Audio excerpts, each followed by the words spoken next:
Josué chapitre 14, à partir du 6e verset. Disons au nom de Jésus de Nazareth. Les fils de Judas s'approchèrent de Josué à Gilgal.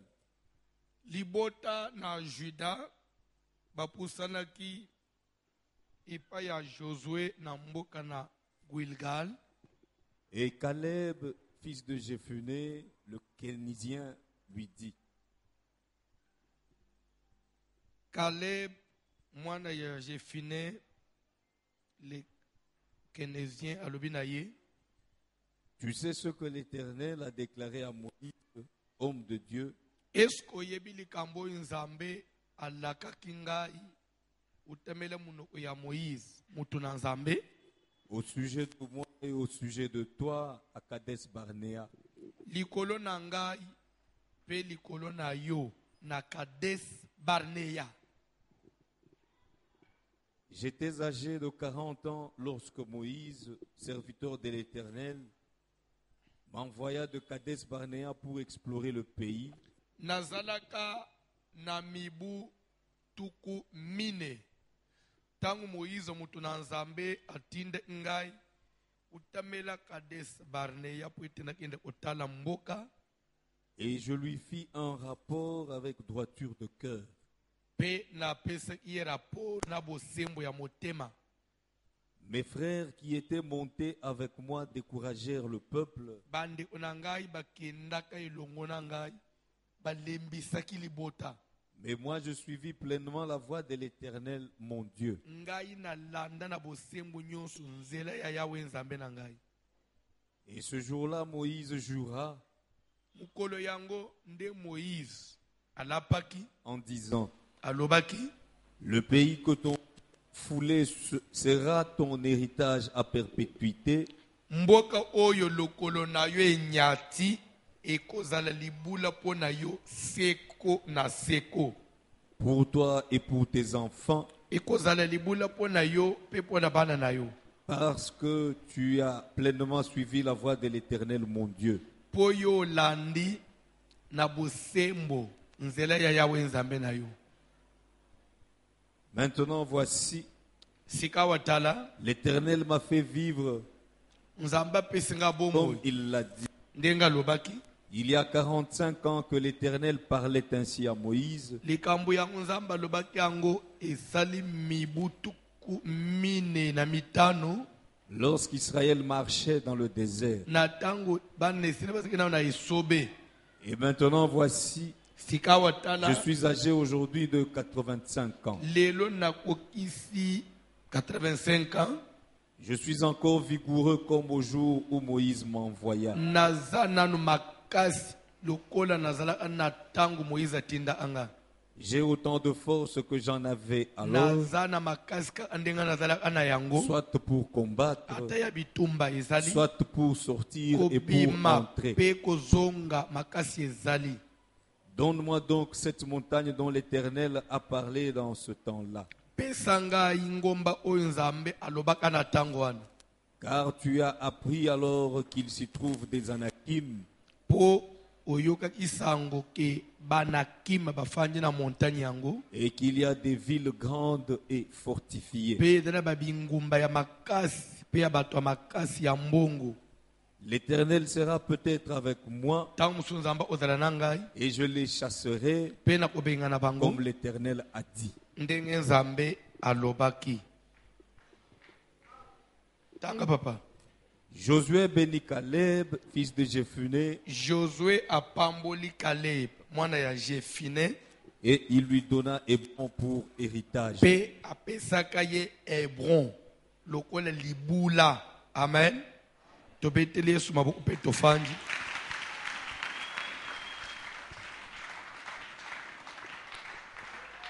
Je crois nazozwa minute muke ya matin parce que tobangi na retard.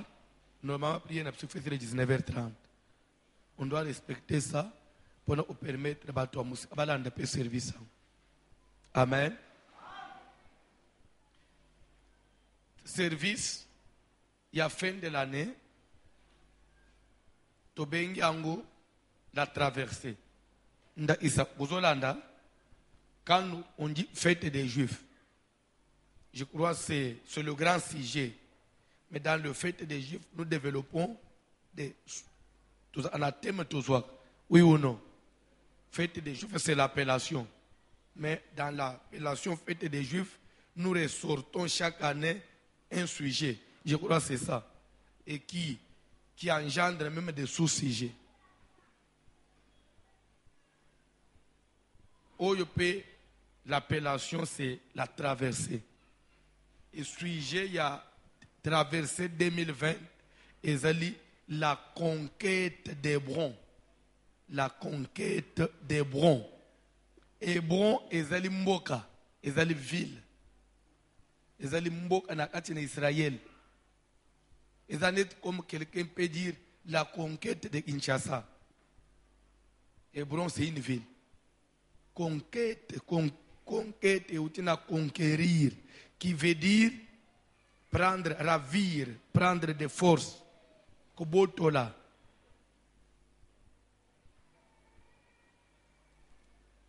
Conquérir. Amen. Conquête d'Hébron. Elingi Olobanin, conquête d'Hébron. Bible ezoloba ke na tango bana nisele babimi na Egypte bazokende Kana. Lere bakomina isobe Moïse atindaki 12 personnes na raison ya une personne par tribu. Bakende ko explorer mboka na Kana. Lere bakei ba explorer mboka bazongi ba pesi rapport. Amen. Et na opesi rapport 10 personnes qui un rapport négatif. Comme pour dire que, en tout cas, bato bafanji na mboka ya Kana, bato banguna o photo bunda na bango tokokoka te. Bazali makasi, bazaba mbinga, bazaba batu minene. Biso bana nesele tozo bima na misu na bango lokola ba mabangi comme des sauterelles. On ne saura pas. C'est impossible. Alors mieux vaut qu'on s'arrête ici. Tout ce que tu vends à la place où tu commets, que tu as tout le monde et en réalité, ce qu'il disait était vrai. Amen. Ce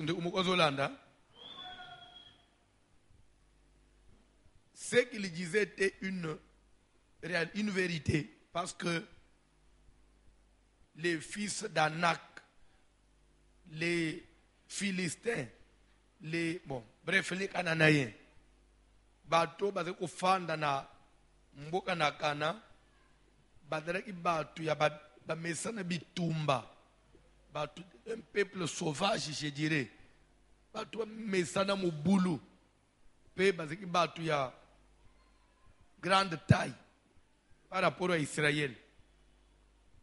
Mais, bandeko ba pesa rapport négatif, ma bébé, place nini bazweli mbeba. Na tango balibike toko kokate, c'est sous-estimé par rapport à bateau, faut pas bunda na bango. Quand bien même c'était une réalité constatée, mais il devait quand même tenir compte ya que Égypte tobimi biso mo côté nzambe mutolo itoko kende nzambe wana yebaka nyonso ayebaki bato wana ba bongo, mais du moins il nous a dit je vous amène na Kana. Il devait craindre Dieu. Il faut ndengo tambula bo banga nzambe est anelo omoko surprenant na kayete. Il est omniscient. Quand on dit omniscient, ça veut dire il est au-dessus de la science. C'est-à-dire il connaît tout. Il a toute la connaissance. Et ça n'est pas échappé en Zambété. Ndenga to fanji na yo. Nzamba iba na année 2019 na décembre. To na to fanji boy. Nzamba yebi obali na nute, oboti na nute. Nzamba ibi na nombre abano kobota. Na milai na bango. Na ndenga ba uzala. Nzamba ibi bilo onyos. Ndenga to fanjao. nzambe bimukole mutu nyonso akufa na circonstance mutu akufeli na bangi somuke ndenge tofanja ezana bato bakufa na bamoto bafanja bamusu bakufa na bakamyon bamusu bakufa na bavoyage na bamboka bage kunde na etoko bamusu bakufa na baville bamusu bakufa mibange bamusu bakufa ba jeune oh soko nini ozokama nazo bandende oh soko ezani eza bongo te bato nyonso tokufa liwa ya ndenge moko oh bamusu bakufa babeli bamusu bakufa na sapongi tout ça Dieu connaît. Moi je n'ai pas dit que yo kufa na pongi, je n'ai pas dit na le Bible ndenge to fanja biso to kufa ndenge moko te to kufa ba lolenge différent, c'est pourquoi on a pas dû énumérer. Je ne te souhaite pas la mort. Comment tu prends ça mal? Oh, atako bangali wangu. Oh, nana ukufa tena mukili. Yo alisiko kutika na libanga. Tola pambula yo. Bref, je voulais dire que to ukufa biso nyonso ndenge moko te. Mais circonstance na âge na mutu ndenga kufela nzamba yebyango ezane lokumoko ekokoka musanzambe te nzambo ya benga ngana yo ayebaki ba difficulté nyonso tokuta nango na vie na biso pe ayebaki na ndenga to s'en sortir makambu nyonso ekomelaka biso nzamba yebaka yango. Alors, quand mataka vina yote, les ozo raisonner, ozo réfléchir, comme si ozo bete réparer ensemble pesa nakati. Bande kwana, bazo bete lisolo, bazo ignorer ensemble. Oh non, en tout cas, tu peux explorer mboka. Façon to moneli bato ano tokokoka bangote. On dirait tokoko manapso na suka tepo, tokolonga bangote, to suke lao. Mais nzamba sa l'alliance na opeso mabele akana.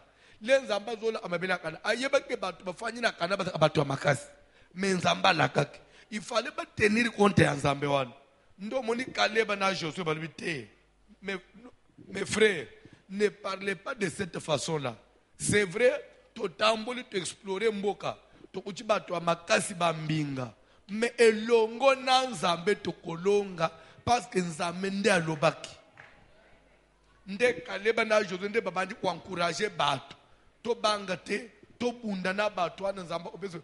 Déjà, façon les 10 autres personnes balobaki, tout le peuple va se décourager déjà. On y est au stade to longa na bisote Moïse to skela kaka to vanda.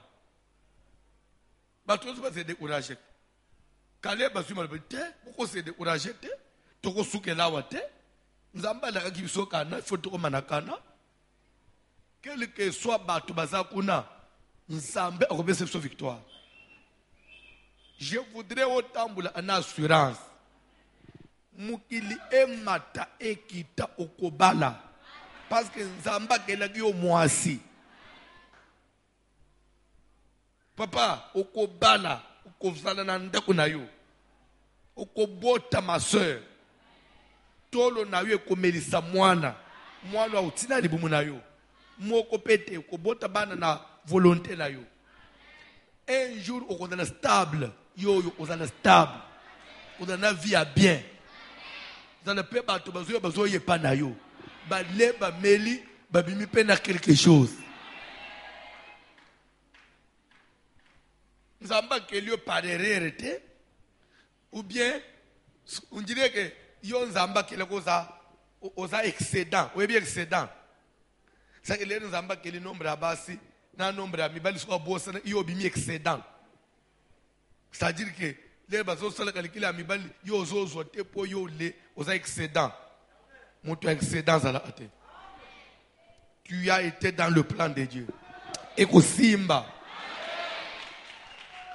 Au monde ndengo zo tambula boye. Mingi mananu yo avant moto musanje mayo.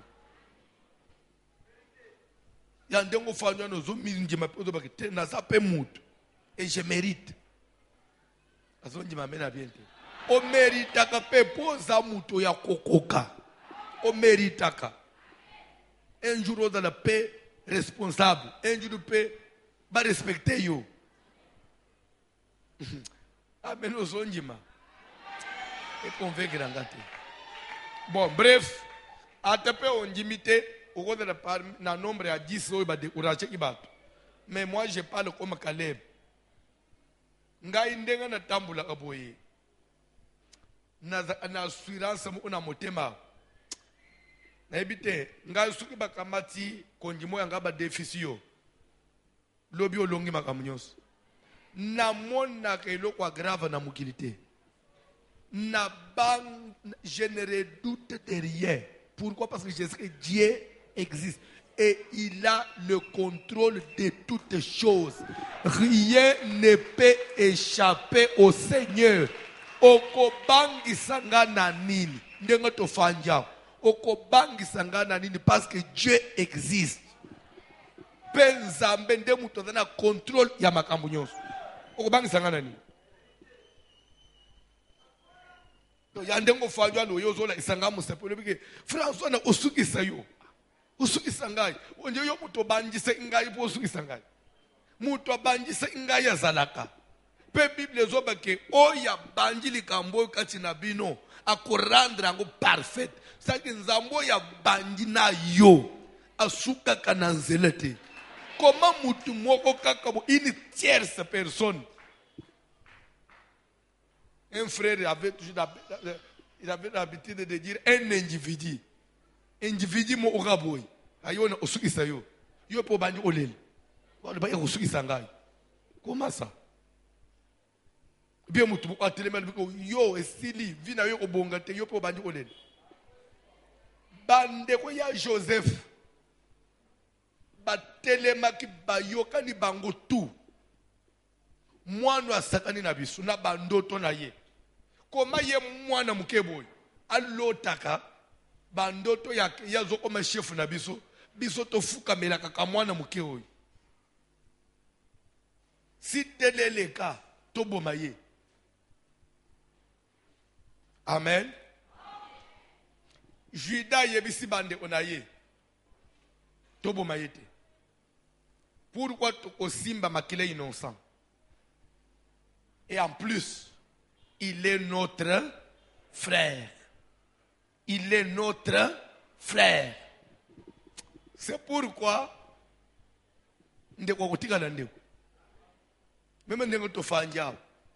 nous sommes déjà des frères et des sœurs.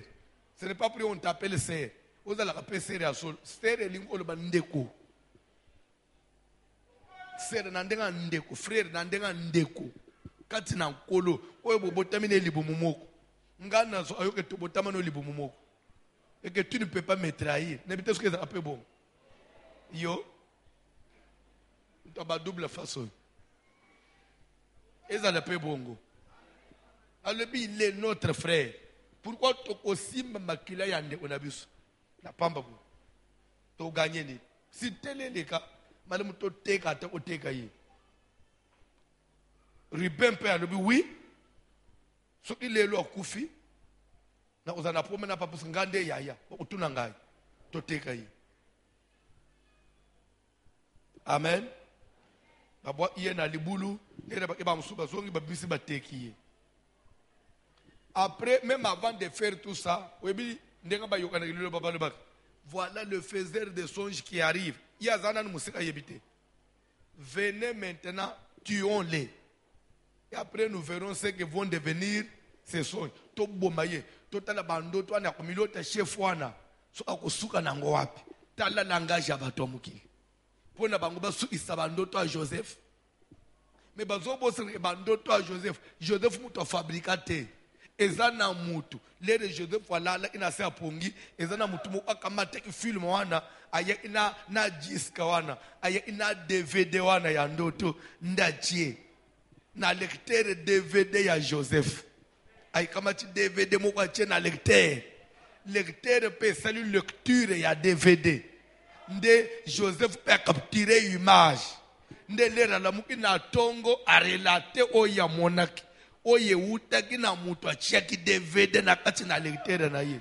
Voilà ce que j'ai eu comme songe pendant mon sommeil. je voyais 11 étoiles, le soleil et la lune qui se prosternaient devant moi.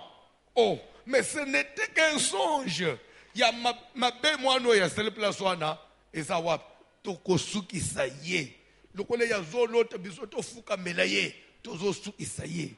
Basuki sa ye, basuki sa ye, même yo mutoko suki sa yo na mukilazate. Je voudrais revenir sur mes propos. Je voudrais revenir sur mes propos. Je voudrais confirmer mes propos. Je dis ceci. Même si c'est celle, la maman, celle qui vous a engendré, elle n'a plus le pouvoir du colonayo. Du fait que son du meli yes, le kola mukunzi pe mo bikis à cause.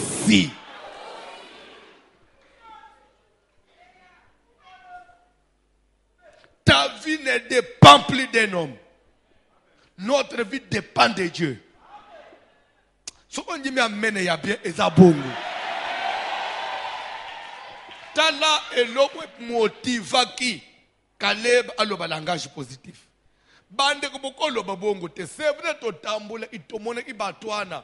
Bisomo to banga ki bango. Baza bambinga, baza makasi, bazo bangisa mais bakolonga biso te parce que nzambe mutu amemi biso. Peuple bozo courage, to kende, to bunda na batwana to kobenga na bango to kozwa kana. Lere Moïse atali a lobby parce que au lobby différemment na ba mususu. Lokole yo au garder confiance na nzambe. Mabele place oyo nyata ki wana. Place makolo sukele ki parti wana. Et kozala héritage, c'est-à-dire propriété na yo. Et kozala mabele na yo Caleb, pep ya bana na yo. Mutoko boto laka yo yango azate. Lere toko kota na kana, parti wana kozala ya yo. Bible ezoloba ke Moïse akufi, Josué se relève, pe babundi, balongi, bazui kana. Lande bien. Va s'installer.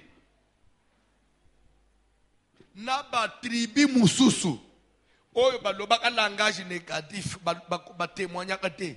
Bazui ba héritage na bango ba vangi ba bani na oboko le bibwele. Caleb o nzamba lakaki. O mutu na nzamba confirmer que Hébreu ekozala pona yo. Lere babotoli kana, babotola ki Hébron te. Nde eloko yebite. Hébron etikali na maboko ya bakananéen. Pendant 45 ans. Pendant 45 ans, Caleb avait la kailaka. Nzamba la kaye. Batum suba zo vivre ba komi optonga bazo sala mais ye parti o bala ake inde ko zala ya yewan etkali occupé.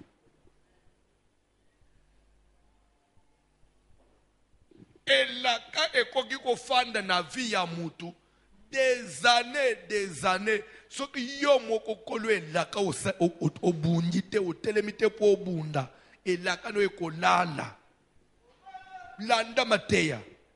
Mutu alakaki Caleb nzambe alobeli na munu ya mutu na nzambe Moïse. Hébron sera ton héritage. Et il a parlé à Caleb, il avait l'âge de 40 ans. Voilà que Caleb vient se retrouver à 85 ans. Il n'a pas possédé la promesse. Et jusqu'à ce qu'un jour il va se réveiller. Il dit non, je dors ou quoi?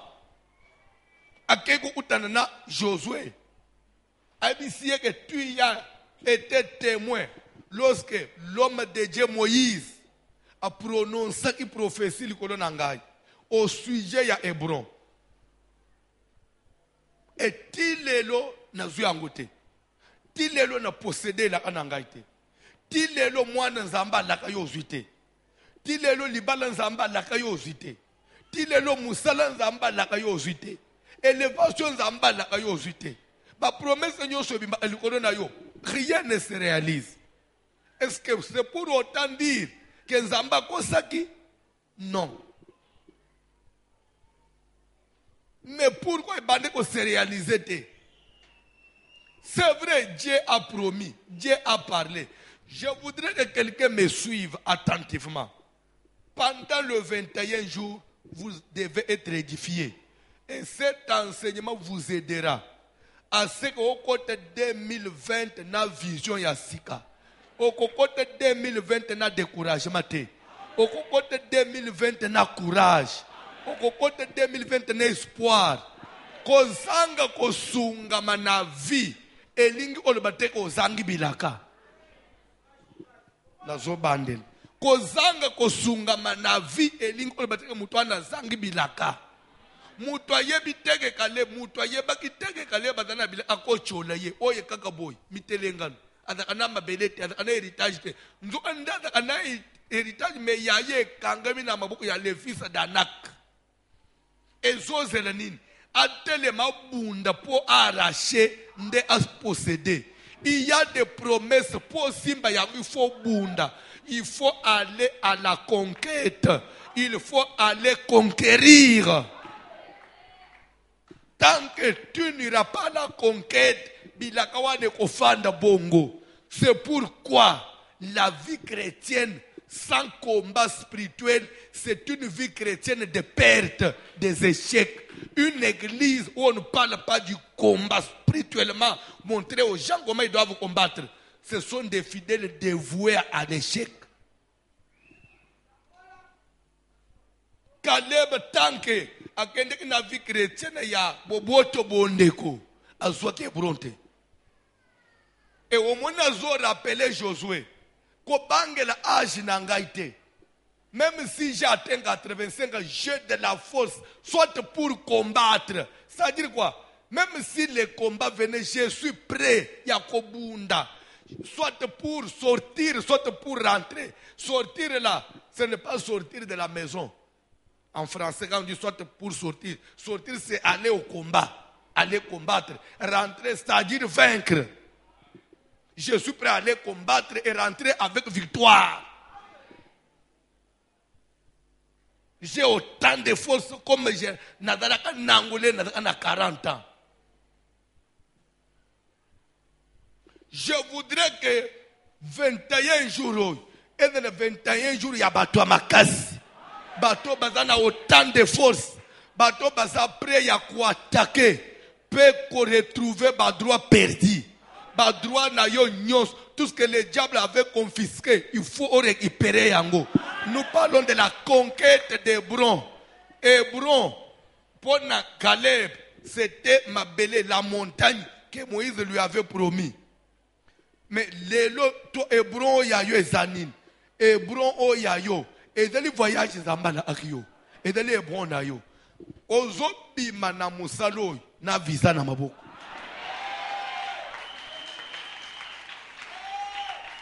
Ozo bima na musalo et promotion na yo et mon nomination na yo et mon affectation na yo et mon numéro matricule na yo et bimi. La conquête d'Hébron. C'est-à-dire que Aozo bunda pour un objectif. Ozo bima na ya tozo côté 2020 ozana Hébron na maboko.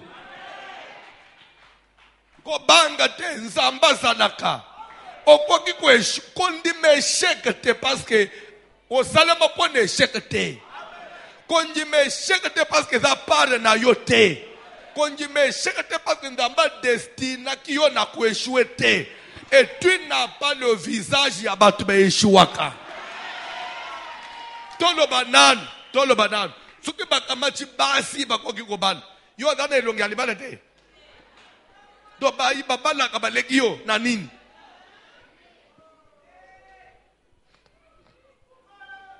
Lere na olobabo seliba ojo.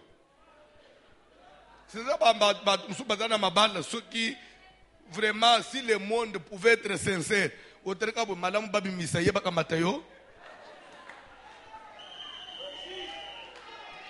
Mais ce que za libanda elingo olobate ozama beso nini te. Tamsweza obunda ibiente tamsuba oza kijiba mais lokola Mateo yeye uzokota nanda unawalibana soke na fils dana kama ko bande ko kipe plus 1 okupikole yena misisa posta no ya musala mutu moko bande ko kipangu illégalement tozo pikole yena misisa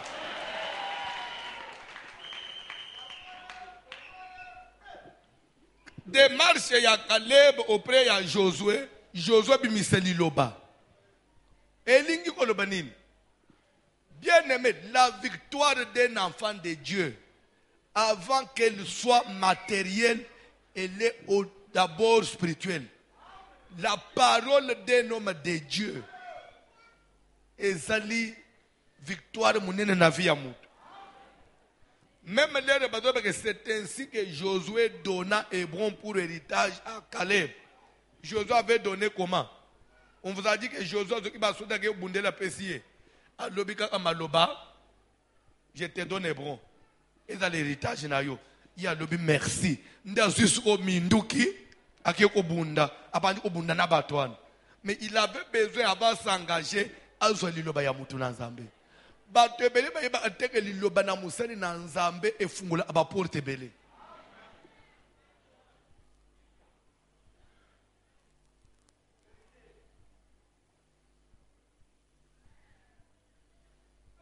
Je vais vous dire quelque chose. Ce sont des erreurs que les gens commettent. Soit par ignorance, ou soit parce que l'enseignement n'a pas été bien donné. Un homme de Dieu authentique. Quand je dis authentique, c'est-à-dire qu'il y a un appel de Dieu authentique. Parce que tous les hommes de Dieu ne sont pas appelés, n'ont pas été appelés par Dieu. Mais un homme de Dieu qui a eu un appel authentique. Vous peut comprendre. En fonction, il reste homme de Dieu. Ataya kolala, Dieu exauce. Même s'il est dans la faiblesse, il parle, Dieu exauce.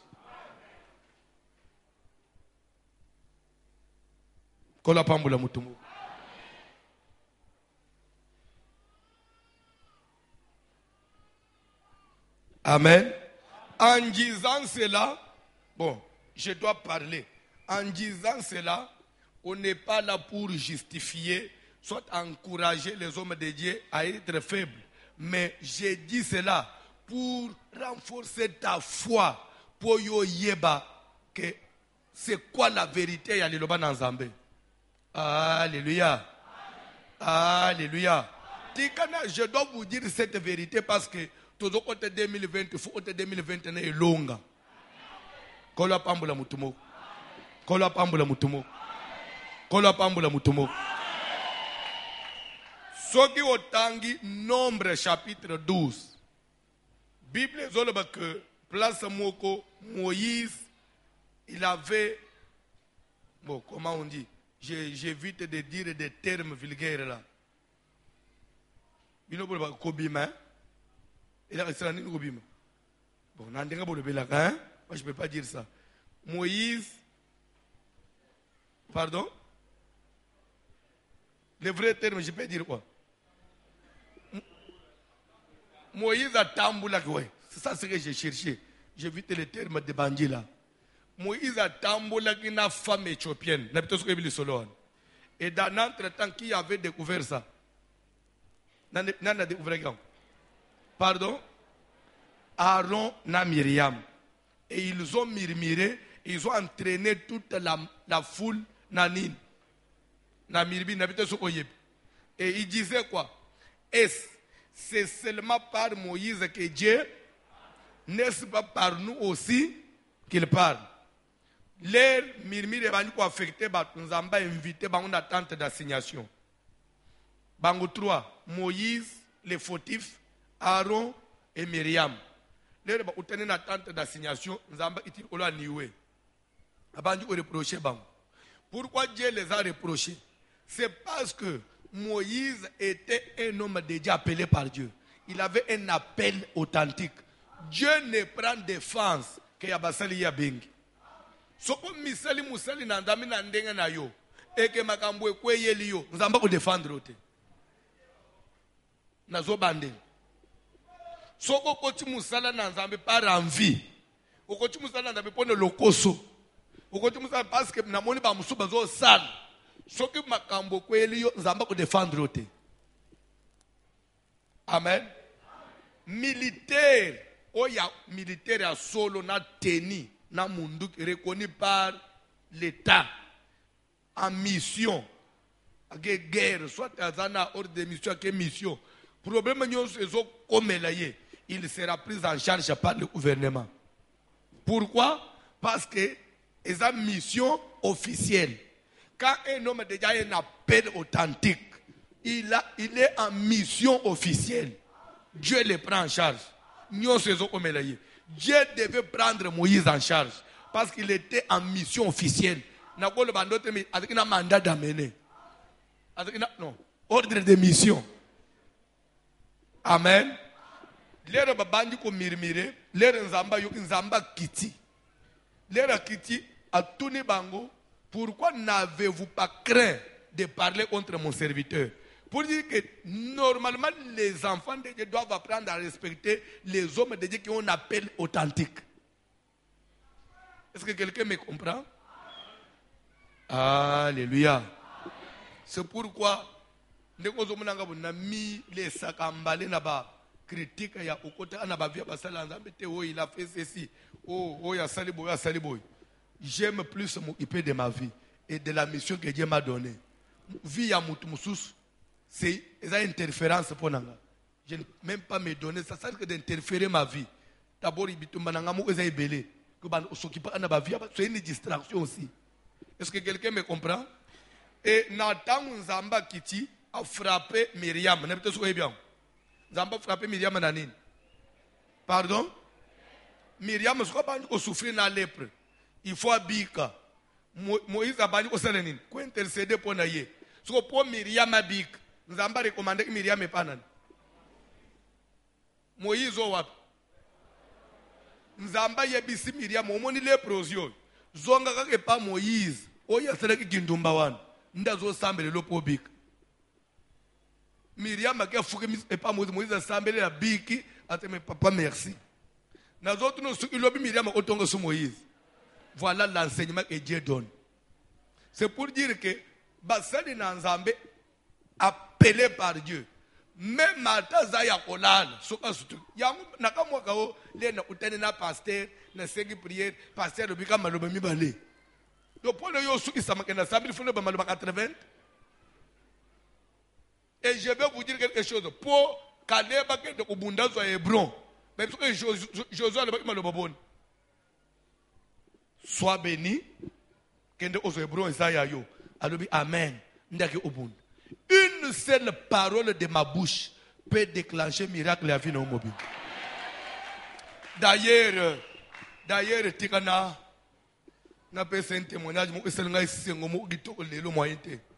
Amen. Alléluia. C'est une bonne nouvelle pour la bande de Europe. Pour la bande de Europe. Comme je me plaignais là, pour la fête des Juifs à Paris, je me plaignais que la salle coûtait trop cher. Parce qu'il fallait, c'est toujours des arbres, malgré tout ça, mais place Moussous, Bamegi au Bundalelo, on donne le prix d'abord par jour, bazo peut se prix ce qu'il y a bas. 9 000 quelque chose d'euros, non, bah, tu vas taxer, ce qui va se faire presque au-delà de 30 000 euros. Mais, une maman m'a appelé la journée à lobby, tu avais prié pour mon fils, qui devait arracher un contrat quelque part. Nous amenons à salle prière au salaki. Je donne déjà 15 000 euros pour payer la salle. Donc il y a déjà 15 000 euros à Paris pour payer la salle. À lobby, moi je donne déjà 15 000, bon, bah, c'est le reste. Hey! Pour dire que fête des Juifs à Paris et Kosalema. Mais je suis sûr qu'avant Nessil, il y a pas de besoin d'engagement. Je suis benganga, au pèse 5 000, ou il y a 3 000 au pèse. Paye qu'au fout tamba. Parce que j'ai des enfants en Europe. Bah, oh, bah, bika kalobo onazamba voici l'homme.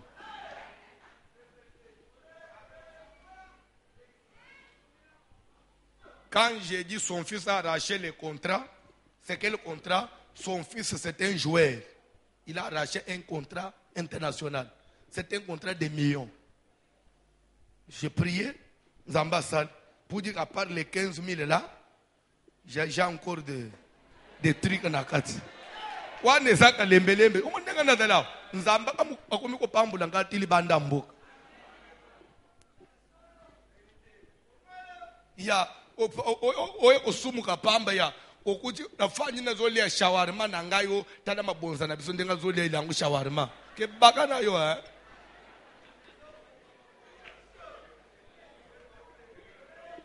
pardon atenalié yo yebi passion nga na mona po to koma na bisika to zalia kutenga na zolia shawarma to bazolia shawarma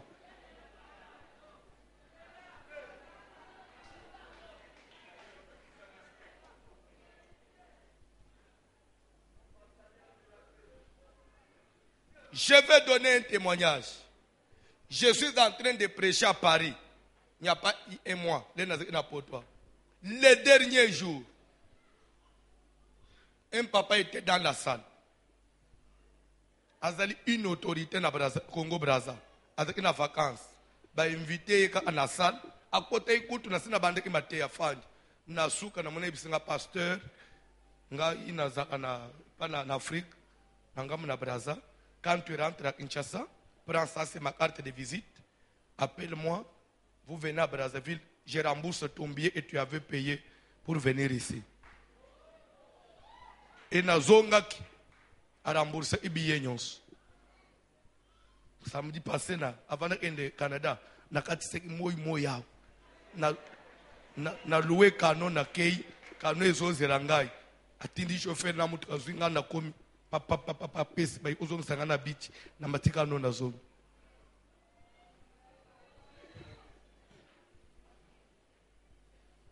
Amen. Amen. Na osili c'est le solo nyon sauté. Oyo kulukela nga bitumba pamba. Kile komi ya motema mabe. Nzambe azaka na moma afungolela amutu. Moma ya sacrifice ezalaka.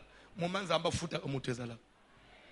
Okufa na ba confusion pamba oyo kusimba kisi pamba eza makambo na nzambe ekoma kana niveau mo ozo forcer suelo ote ekomi nzambe ye mutu azosala.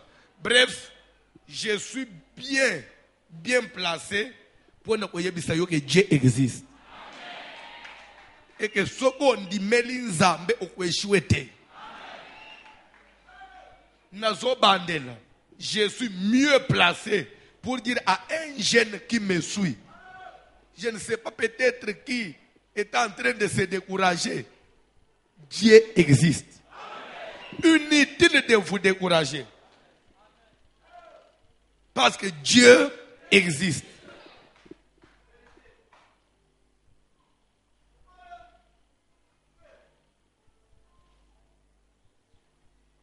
Caleb akutani na Moïse alobi permettre ngana kende kobunda. Qui dit conquête dit combat. C'est que maintenant na biso musana biso za bitumba. Tokosala ba prière ya kobotola. Ba prière ya prise de conscience. Ya wotele molo bake boy ti wapi. Ngana kozala boy ti wapi. Na kobanda kozela ti wapi. Je dois entrer en possession ya ba droit nanga. Penzambe akosala na tangu yo kozwa conscience. Matin yesili telema to continuer lo parce qu'on doit respecter le temps. Tala bozaba pagano bozonji mateke na kosisa abo bozotala bozomona bozaba to onji mamuke bozotala akati penza ya solo nakati 19h30 obimi lobi okebite 19h juste na bimisio parce que tozana musala il faut aussi savoir telema likolo ba yembi kantika muke rapidement. Talaba musuba utinda azokota azokanisa ke passer nano abanjite semaine obuko vivre ango.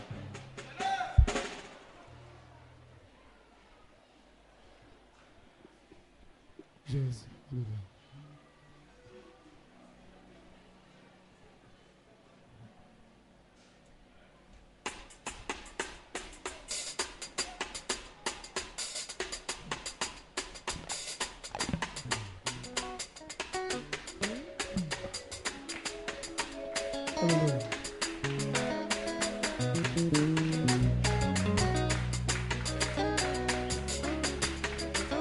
Oh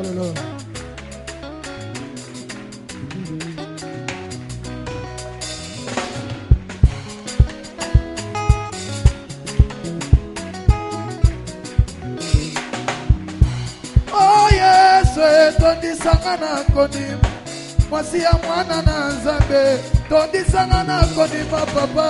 Oh yes, tondisanga na kondima mwasi ya mwana na nzambe tondisanga na kondima.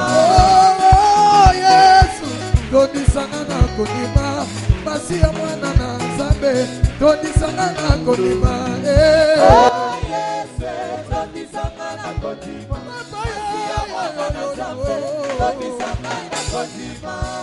Bajalaki magasi papa tondisanga na kondima itumba oyo eleki papa tondisanga na kondima. Oh yes, tondisanga na kondima mwasi ya mwana na nzambe tondisanga na kondima. Oh Yesu tondisanga na kondima mwasi ya mwana na nzambe tondisanga na kondima. Oh yes, tondisanga na kondima mwasi ya mwana na nzambe tondisanga na kondima.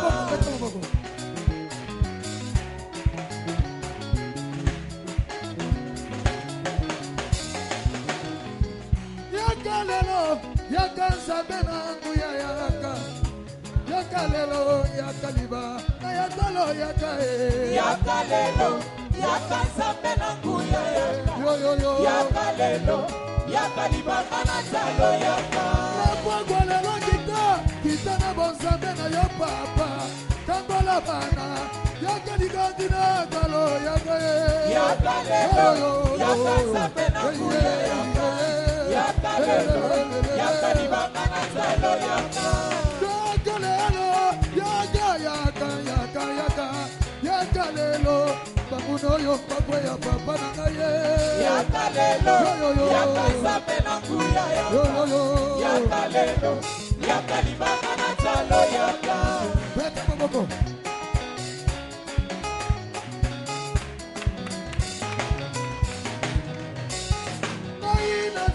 kote akosunga bongo inanga kolo Yesu masia mosuki ya bongo inanga ye azalina de kote akosunga bongo inanga kolo Yesu masia mosuki ya bongo inanga inazanga baba nazanga mama kolo Yesu masia mosuki ya bongo ye azalina de kote akosunga bongo inanga kolo Yesu masia mosuki ya bongo inanga kolo Yesu kita kolo Yesu kita kolo Yesu kita yo mosuki ya libota nanga ye azalina de kote akosunga bongo inanga kolo Yesu masia mosuki ya bongo inanga mugalenga nuwewe galenga nuwewe mugalenga nuwewe mugalenga nuwewe yeloye mugalenga nuwewe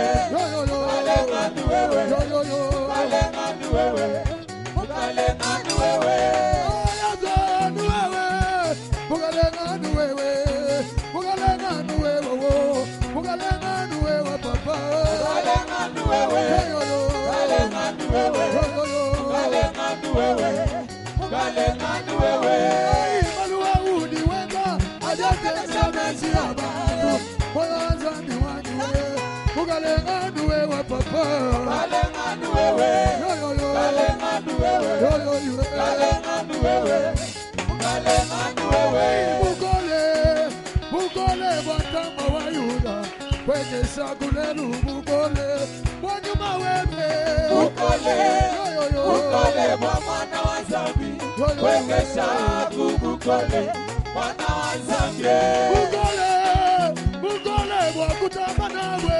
kwekesha kulelu mugole wanyuma webe mugole bwa mwana wa Zambi kwekesha kugukole mwana wa Zambi mugole bwa kutamba nawe kwekesha kulelu mugole mugole ngawanye mugole bwa mwana wa Zambi kwekesha kugukole mwana wa Zambi tulule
La conquête d'Hébron.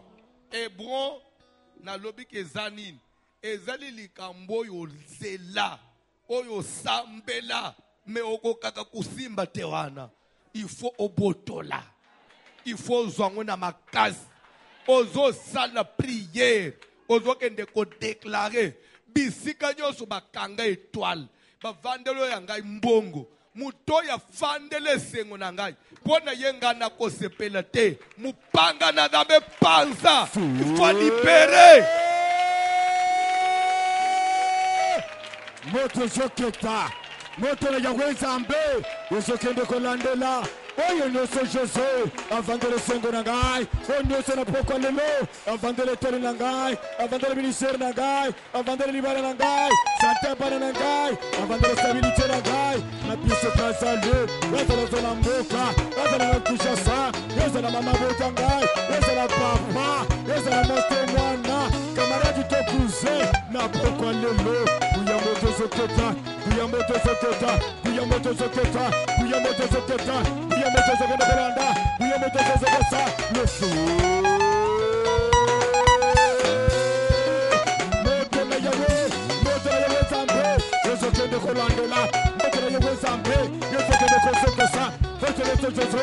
Fote leto kobere yote. Fote leto Yahweh. Weye kanga vena ngai. La benne moto. Kiyote kona mbotan. Evanzere la benne. Fote leto Jesu. Fote leto Yahweh. Kindogo leto Yahweh. Mwana leto melele. Yahweh moto na bilela. Leto Jesu. Yote ngana sila bila kate. Yote ngana sila bila ngate. Yote kanga vina ngai. Yote kona minister na ngai. Yote ngana bosi mandongo te. Na popa lelo. Na popa lelo. Kuya wana zote kwama. Kosa no zote mbama.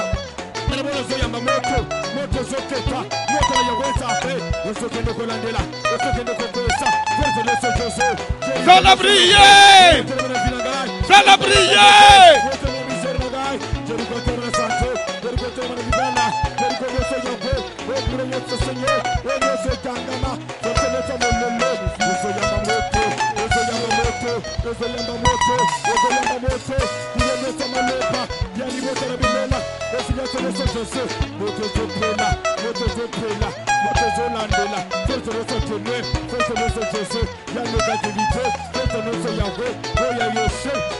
Limitation financière, dans notre monde, dans la côté de dans notre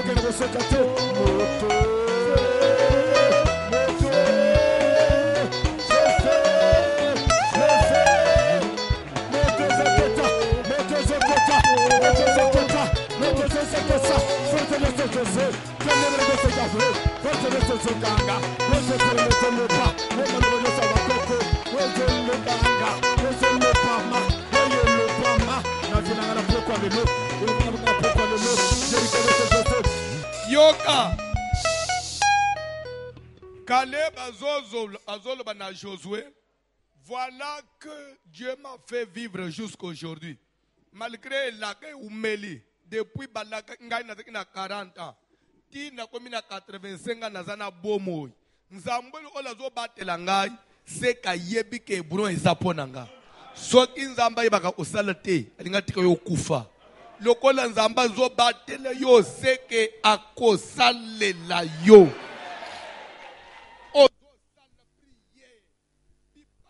bafandela mbongo na yo bozwi na yo pona bango abotabana azala na bomoi me mbongo ya kosimba te bakosi kosi tokobota bana tokozala na bomoi pe tokosimba mbongo amen nazobandela ifo tonga amen ozosala priere bipai bakanga mbongo na yo mutu moko afandela ka finance mpona ye yo kosimba mbongo te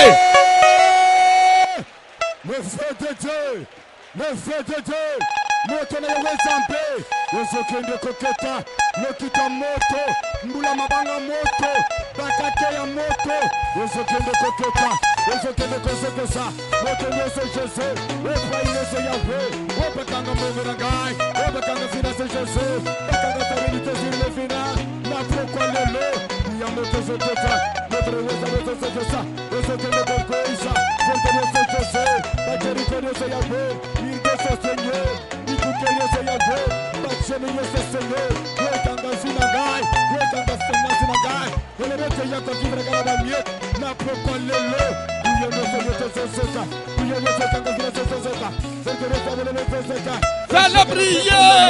Yeso Yamba Moto, Yeso Yamba Moto, Moto,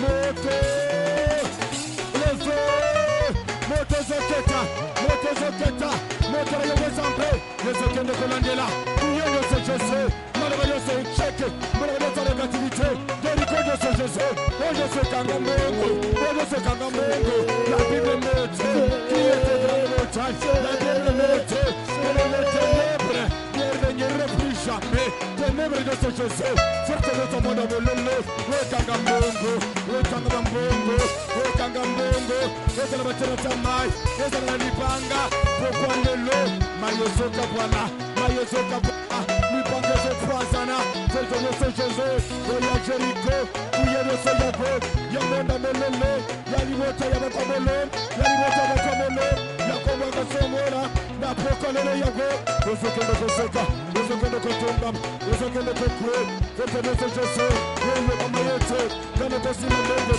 Gana Kokene Mosekate, Nama Kamboteri Mbongo, na pourquoi lelo, Yosotumbama, Yosotumbama, Yosokende Koseka, le feu,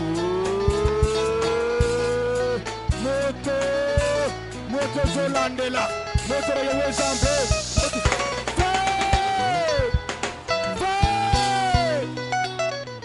yoka soki eza na moto akotelaka o ndako ya nganga ngai na yo toyebi ndako ya nganga te me yazokende okotela o ndako ya nganga abebi so nzoto abwakela botutu yo omona bolamu te abwakela bamaske de veyesu abwakela basolo na nzoto komisa abebisa motema bashefu yo ozwa promotion te ya nzoka nde kamarade moninga koleka moko ya mosala kota bandako ya banganga telemaka monaka yo ozaka mayele nda bebisa motema chef jamais yo kozo poste a bien akosi moto elanda nanda kwanganga na bakisi na ye ya pamoto Lokita moto na Yewe Zambe, Moto Zoketa, Oyo Yeso Yahwe, Azokombe na Gai, Oyo Yeso Yahwe, Asimba Mbongo na Gai, Asimba Lamba na Gai, Asimba Foto na Gai, Akote na Mbona Ndako Anganga, Akote na Mbona Ndako Anganga, Akena Kosaka,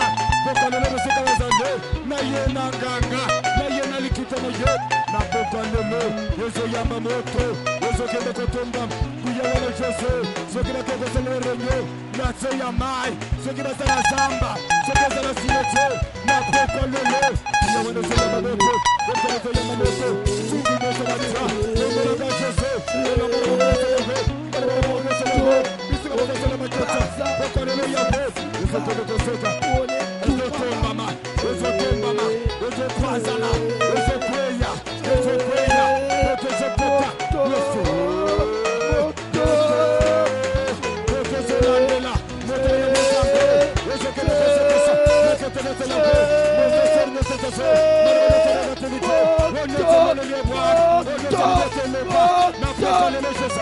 ministère Nangai, Afanda Zosaka, Afanda Yete, Yellow Sérénité, Apadi le côté, Yako Sima Mogote, Yako Sombo Mate, le métacité, Napoka Lolo, Yawana Yosoyoko, le mauvais Seigneur, le Seigneur de Kosoka, Matre de Venezuela, Yabaka Solso, le Yamamoto.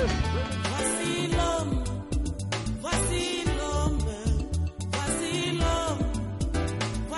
l'homme, l'homme des douleurs.